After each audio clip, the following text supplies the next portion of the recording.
Tu es sur le point de réaliser ton premier investissement immobilier mais tu ne sais pas si tu dois le concrétiser en nom propre ou en SCI. Dans cette vidéo, je vais t'expliquer comment choisir entre ces deux modèles. Si tu ne me connais pas, je m'appelle Sébastien, je suis investisseur et entrepreneur depuis plus de 5 ans, donc si cette thématique t'intéresse, n'hésite pas à t'abonner. Alors déjà, dans un premier temps, pourquoi est-ce que c'est important de connaître la différence entre la SCI et le nom propre? Lorsque tu te lances dans l'immobilier, il est important de connaître la différence entre ces deux statuts afin de mieux structurer ton investissement. Le choix que tu vas faire peut affecter à la fois la simplicité de la gestion de cet investissement et également la fiscalité à long terme. Donc pour commencer, on va déjà parler de l'investissement en nom propre. Donc investir en nom propre déjà, qu'est-ce que c'est? Eh bien c'est tout simplement le fait d'acheter un bien immobilier, un appartement, une maison, un immeuble, bref, en son nom. Donc cette méthode, elle est particulièrement adaptée si tu débutes, car elle est simple et directe. Donc maintenant que je t'ai expliqué rapidement ce que c'était, on va voir les avantages et les inconvénients d'acheter en nom propre. Donc pour commencer, le premier avantage, ça va être la simplicité de gestion. Lorsque tu achètes en nom propre, ça va être beaucoup plus simple à gérer, dans le sens où tu n'auras pas besoin de créer une société, donc beaucoup moins de procédures administratives. Bref, tu l'auras compris, ça fait beaucoup moins de paperasse et c'est beaucoup plus simple. Ensuite, le deuxième avantage, ça va être le fait que ça coûte moins cher. Pourquoi ça coûte moins cher?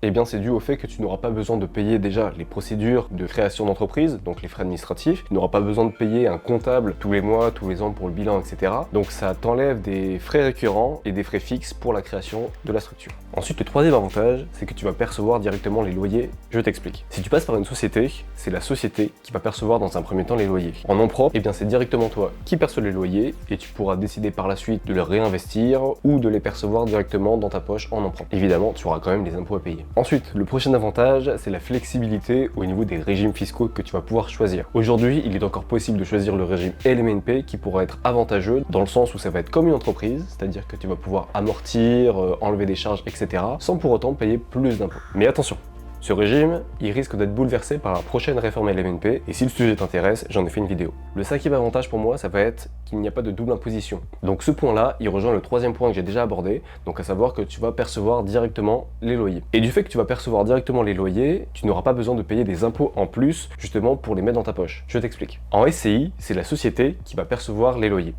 En percevant ses loyers, elle va déjà directement payer des impôts sur les sociétés, donc à hauteur de 15% à peu près. Et en plus de ça, si tu veux récupérer ces loyers de ta SCI et te les mettre dans la poche, tu vas devoir payer une imposition supplémentaire pour les récupérer. D'où la double imposition.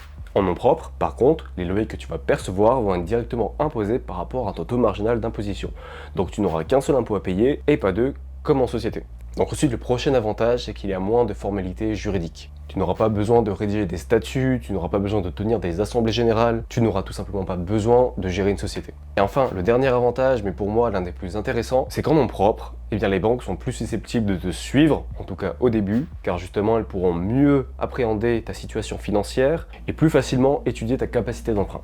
Bon, évidemment, ce que je viens de te dire, c'est valable seulement si tu commences à investir et pas que tu as déjà investi plusieurs fois en nom propre. Donc maintenant que je t'ai énuméré les avantages liés à l'achat en nom propre, eh bien je vais maintenant parler des inconvénients, et il y en a quand même quelques-uns. Donc le premier inconvénient pour moi majeur, c'est la responsabilité illimitée. C'est-à-dire que si tu empruntes en nom propre et que demain tu ne rembourses pas ton crédit, tu ne payes pas tes charges, etc., eh bien ça va être tes biens personnels qui vont t'engager pour rembourser tes créances. Le deuxième point, ça va être par rapport à la limite d'endettement. Donc comme je t'ai dit, les banques ont plus de facilité à prêter justement lorsque tu investis en nom propre, mais jusqu'à une certaine limite. Et cette limite, c'est le 35% de taux d'endettement. Donc si à l'avenir tu te loupes sur certains investissements immobiliers en nom propre, eh bien ça peut venir baisser ta capacité d'emprunt et de fait te bloquer en fait lorsque tu investiras à nouveau dans le futur en nom propre. Le troisième inconvénient, donc ça dépendra fortement de ta situation, c'est la fiscalité sur les revenus locatifs. Comme je t'ai expliqué, en nom propre, tu es imposé sur ton taux marginal d'imposition. Donc tu l'auras compris, si tu as déjà un revenu assez conséquent, eh bien tu risques d'avoir une tranche marginale d'imposition assez élevée et de fait payer beaucoup plus d'impôts qu'en société. Évidemment, pour amoindrir la fiscalité, il existe toujours le statut de loueur meublé non professionnel, mais comme je te l'ai déjà dit, il risque de disparaître. Enfin, il faut que tu saches que lorsque tu achètes en nom propre, il est très compliqué d'optimiser fiscalement sur du long terme. Contrairement à la SCI, l'optimisation fiscale sur le long terme est possible d'un point de vue de transmission de patrimoine. Nous allons le voir juste après, mais la SCI permet de faciliter justement cette transmission à ses héritiers, alors qu'en nom propre, si jamais tu veux faire une donation ou que ça rentre dans le cadre d'une succession, eh bien les frais peuvent être tout de suite beaucoup plus élevés. L'avant-dernier inconvénient pour moi, il est lié justement à des points qu'on a déjà évoqués, c'est-à-dire que étant donné que tes revenus locatifs sont directement imposés, eh bien pour réinvestir derrière dans un nouveau bien locatif, ça va être beaucoup moins intéressant dans le sens où tu auras déjà été imposé, là où dans la société, tu peux intégrer directement les bénéfices dans de nouveaux projets immobiliers. Enfin, le dernier inconvénient, ça va être lorsque tu vas vouloir réaliser des projets à plusieurs. Lorsque tu investis en nom propre avec plusieurs personnes, tu tombes dans ce qu'on appelle l'indivision. En indivision, tu ne détiens pas une part de la société, qui détient elle-même le bien, mais tu détiens une part du bien. Et si l'un des copropriétaires veut vendre sa part du bien, eh bien c'est beaucoup plus compliqué que de vendre une part de société. Donc ça peut créer des blocages et des sources de conflits. Donc maintenant qu'on a évoqué les avantages et les inconvénients à acheter en nom propre, eh bien on va parler maintenant d'acheter en SCI. Donc déjà une SCI, qu'est-ce que c'est? Une SCI, ou Société Civile Immobilière, c'est une société conçue pour détenir et gérer des biens immobiliers. Elle est souvent perçue comme l'option la plus avantageuse par défaut, mais ça dépend vachement du type d'investisseur. Donc maintenant on va commencer par les avantages d'acheter en SCI. Le premier avantage, c'est lorsque tu vas acheter à plusieurs. À l'inverse du nom propre, lorsque tu achètes en SCI, tu détiens des parts sociales qui est beaucoup plus simple à gérer que des parts d'un bien immobilier. En détenant des parts sociales, eh bien les décisions sont prises collectivement selon les règles établies dans les statuts. Le deuxième avantage, c'est l'optimisation de la fiscalité au niveau de la transmission. En achetant en SCI, tu peux progressivement céder des parts à tes héritiers tout en gardant la gestion du bien. Et dans les statuts de la société, tu pourras directement incorporer une clause qui les protège en cas de décès afin que les parts soient directement cédées aux autres associés. Enfin, l'avantage suivant, ça va être la flexibilité dans la gestion fiscale de la SCI. Avec une SCI, tu as la possibilité de choisir entre deux régimes, le régime à l'IR ou le régime à l'IS. Le régime à l'IR, c'est très simple, chaque associé va être imposé selon son barème, selon son taux marginal d'imposition. Donc c'est très simple, c'est inhérent à chaque personne. Par contre, si l'un d'eux gagne bien plus niveau personnel, eh bien il aura un taux marginal d'imposition plus élevé qu'un autre associé qui gagne moins d'argent. Enfin, le régime à l'IS, il permet quant à lui d'amortir le bien. Cela a pour conséquence, comme dans chaque société, de venir réduire le bénéfice imposable. Donc l'option du régime à l'IS, il peut être très intéressant si tu veux réinvestir les bénéfices dans d'autres opérations à l'avenir. Pour faire simple, si tu réalises des bénéfices avec la SCI, eh bien tant qu'ils ne sont pas versés sous forme de dividendes, ils peuvent très bien être réutilisés pour être réinjectés en tant qu'apport par exemple dans de nouveaux projets immobiliers. Le prochain avantage, ça va être de pouvoir contourner cette limite d'endettement qu'on a évoquée en nom propre. Donc lorsque tu achètes en SCI, c'est un projet professionnel et non personnel. Donc de fait, la banque va regarder le patrimoine de la société et non le tien, ça dépend des cas. De ce fait, les banques vont être beaucoup plus enclines à accorder des prêts supplémentaires à une SCI. Maintenant qu'on a évoqué les avantages à acheter en SCI, on va maintenant parler des inconvénients. Le premier inconvénient, ça va être la complexité administrative et juridique. Pour investir à travers une SCI, ça va demander des démarches administratives et juridiques beaucoup plus complexes que si tu investis en nom propre. Tu vas devoir rédiger des statuts, tenir des assemblées générales ou même tenir des comptes annuels et tout ça, ça va nécessiter du temps et souvent l'aide d'un expert. Donc le deuxième inconvénient, ça va être le coût de constitution et de gestion de la SCI. La constitution d'une SCI, ça engendre des coûts fixes, initiaux, donc à savoir les frais de greffe, les frais de notaire, etc.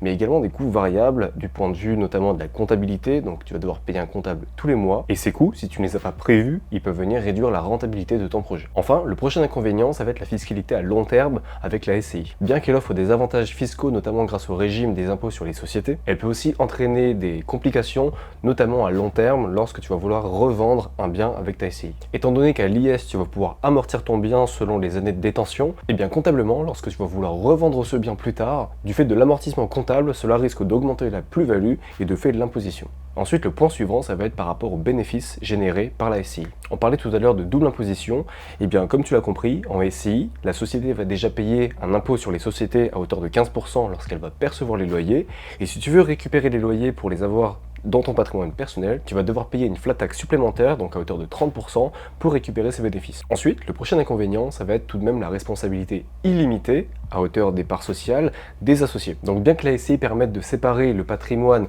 de la société du patrimoine des associés, il reste tout de même responsable de façon illimitée à hauteur des parts sociales, des dettes de la société, si jamais celle-ci ne peut pas couvrir les créances. Donc en cas de difficulté financière, les créanciers peuvent tout simplement se retourner vers les associés pour couvrir leurs dettes. Pour l'avant-dernier inconvénient, donc tout à l'heure on parlait de financement auprès des banques, bien que la SCI puisse faciliter le financement dans certains projets, il y a des banques qui vont être réticentes à l'idée de financer des SCI qui sont jeunes, qui n'ont aucun recul d'un point de vue bancaire, et de plus, il faut que tu saches que les conditions de financement pour les SCI sont généralement moins avantageuses que pour du nom propre. Les banques ont tendance à prêter plus sur du 15 à 20 ans pour des SCI, tandis que sur du nom propre, on est plutôt sur du 20-25 ans. Enfin, pour le dernier inconvénient, c'est par rapport à la transmission, donc à la cession des parts sociales. Que ce soit à titre gratuit lors d'une donation ou lors d'une vente de façon onéreuse, la transaction peut être soumise à tes droits de mutation, donc les impôts. Donc même si la structure facilite la transmission, il y aura tout de même des impôts à payer, même s'ils seront bien moindres que dans la majorité des successions. Donc maintenant qu'on a parlé des avantages et des inconvénients de chaque modèle, je vais quand même revenir sur la partie financement.